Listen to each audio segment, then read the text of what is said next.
ఒకప్పుడు ఒక చిన్న ఊళ్ళో రాము అనే వ్యక్తి ఉండేవాడు. అతనికి మ్యాక్స్ అనే చిన్న కుక్క ఉండేది. చలాకీగా చాలా ప్రేమగా ఉండేది. ఇద్దరు ఎప్పుడు కలిసే ఉండేవాళ్ళు. రాము ఆఫీస్కి వెళ్తే మ్యాక్స్ ని బస్ స్టాండ్ దగ్గర వరకు తీసుకెళ్లేవాడు. ఒకరోజు రాము బస్ ఎక్కి వెళ్ళిపోయాడు, కానీ తిరిగి రాలేదు. ఆ రోజు నుంచి ప్రతి సాయంత్రం మ్యాక్స్ ఆ పాత బస్ స్టాండ్ దగ్గర కూర్చొని ఎదురు చూస్తూ ఉండేవాడు. వర్షం పడినా ఎండ ఉన్నా ఒక్కరోజు కూడా మిస్ అవ్వలేదు. ఊరి వాళ్ళు అనుకున్నారు ఈ కుక్క తప్పిపోయిందేమో అని, కానీ మ్యాక్స్ తప్పిపోలేదు. అతను తన యజమాని రాము కోసం వేచి చూస్తున్నాడు.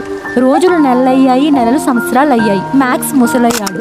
ఒక సాయంత్రం బస్సు ఆగింది. మ్యాక్స్ కళ్ళలో వెలుగు మెరిసింది. మెల్లగా ఊపిరి తీసుకొని కళ్ళు మూతపడుతున్నా మెల్లగా తెరిచి చూసి తన యజమాని రాము వచ్చాడేమో అనుకొని తోక ఒక్కసారిగా ఊపింది.